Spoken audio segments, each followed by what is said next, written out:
Bonjour, je vais vous montrer maintenant comment on fait pour organiser un webinaire ou une visioconférence dans son cours de manière totalement autonome et très flexible. Alors, l'outil qu'on va utiliser pour ce faire se nomme Big Blue Button, donc oui, un gros bouton bleu. Il s'agit d'un logiciel libre qui a été installé, qui a été implanté dans notre plateforme Moodle, donc pour vous. Alors, pour créer un webinaire, c'est relativement simple.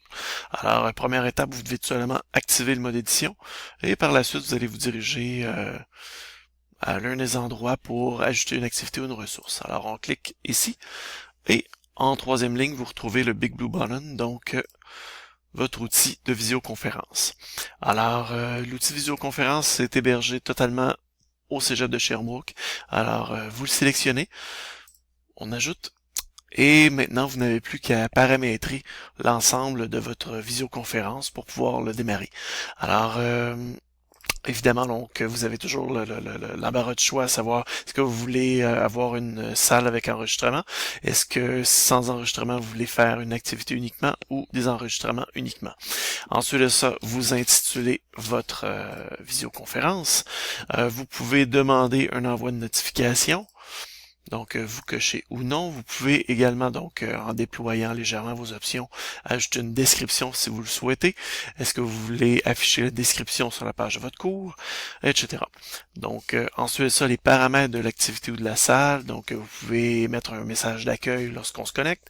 Vous pouvez également imposer que les étudiants attendent qu'un modérateur soit présent, modérateur comme vous ou un de vos collègues. Est-ce que la session peut être enregistrée ou non? Donc, lorsqu'elle est cochée, on peut l'enregistrer. Les paramètres de l'enregistrement, est-ce qu'on souhaite afficher uniquement les liens importés lors de l'enregistrement? Donc, les participants, est-ce qu'on souhaite que la visioconférence ou le webinaire s'adresse à toutes les personnes inscrites dans le cours ou à seulement quelques personnes, c'est-à-dire on filtre par rôle, c'est-à-dire vous pourriez être le manager du cours et avoir un webinaire pour l'ensemble des enseignants ou des enseignants non éditeurs.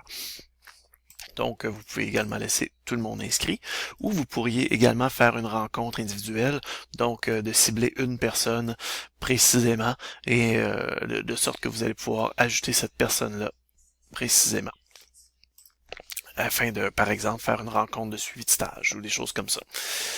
Alors, par la suite, donc, planification de la session. Alors, on peut activer ou désactiver l'heure et la date du début et de la fin, les réglages courants, et là donc on rentre vraiment dans le traditionnel de Moodle, c'est-à-dire donc réglages courants, restriction d'accès, les tags et les compétences ciblées. Donc une fois tout ça créé, bien paramétré, je veux dire, on le crée et on clique enregistrer, afficher et voilà, c'est réglé. Donc ensuite de ça, lorsque vous allez entrer dans la session, vous allez tout simplement avoir ceci.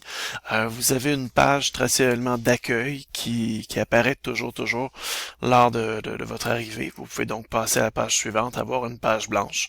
Donc, vous pouvez donc, par exemple, vous en servir pour dessiner, faire des graphiques, écrire, etc. Donc ça, il n'y a aucun problème. Voilà. Ensuite de ça, vous pouvez également à tout moment ajouter un fichier, donc importer un fichier, donc parcourir et aller chercher un PowerPoint, un PDF, etc. Et sûr certain que les PDF s'ouvrent beaucoup plus rapidement, les PDF et les images s'ouvrent beaucoup plus rapidement que les points doc ou que les PowerPoint surtout. Plus le PowerPoint est lourd, plus ce sera long à convertir. Donc voilà. Alors de cette manière-là, vous pouvez à tout moment présenter à vos participants et participantes votre présentation. Vous avez ici le bloc des webcams, donc votre classe que vous allez pouvoir voir, donc l'ensemble des webcams qui seront actives. Ensuite de ça, vous pouvez agrandir pour avoir votre classe en plein écran si votre activité est surtout basée sur l'interrelation, donc la communication entre tout le monde.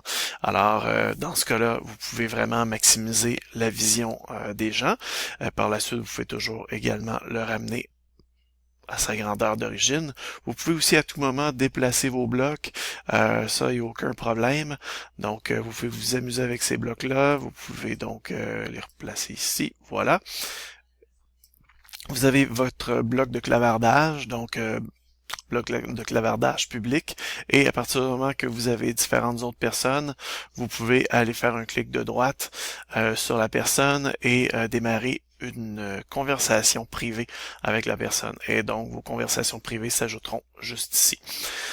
Voilà, et donc, comme vous l'avez vu, vous avez votre bloc des utilisateurs et des utilisatrices dans votre cours, donc à tout moment, vous pouvez gérer des emojis, donc vous pouvez avoir des statuts de main levée lorsque vous avez des questions, donc vous pouvez gérer vos mains levées, vous pouvez gérer les émotions, donc faire des sondages, ou des sondages très binaires, donc êtes-vous, est-ce que vous votez A ou B, ou est-ce que votre réponse est oui ou non, donc pouce en haut, pouce en bas, et à tout moment, on peut également applaudir. Donc, voilà. On efface l'emoji. Et ensuite de ça, également, lorsque vous voulez attribuer à d'autres participants ou participantes la présentation, donc vous pouvez aller par-dessus la personne et apparaîtra, lorsque vous amenez votre curseur ici, le petit symbole de présentateur. Donc, vous pouvez cliquer sur le symbole de présentateur et donc Gepetto ou Lucky pourra à son tour venir importer un de ses fichiers et présenter à ses pairs au groupe entier. Donc, sa présentation, son fichier, etc. Donc, voilà, ça fait vraiment le tour de l'ensemble du Big Blue Button, donc de votre outil de webinaire disponible en tout temps sur Moodle, que vous pouvez activer lorsque vous en avez besoin, pour les raisons que vous en avez besoin. Merci beaucoup.